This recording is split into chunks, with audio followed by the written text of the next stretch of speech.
Esselamu Aleyküm əziz Barakatçılar izləyiciləri. Bugün sizlərə fərqli növ çeşid çərəzlərimizi təqdim edəcəm.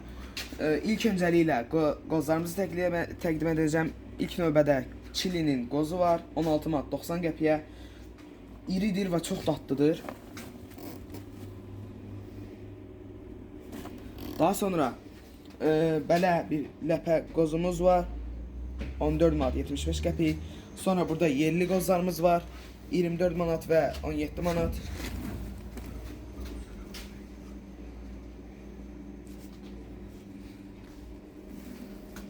Və daha sonra badamlarımız, cürbəcür badamlarımız var.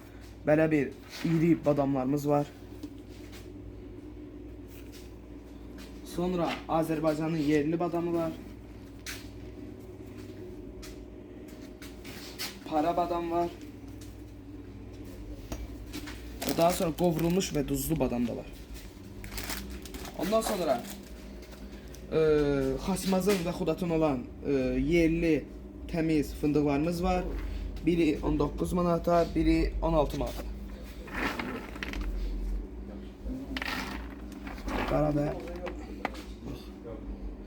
Ondan sonra qovrulmuş fındıqlarımız var. 19 manata və 15 manat 60 qəpiyə fərqli qiymətdə. Və daha sonra fıstıq növlərimiz var.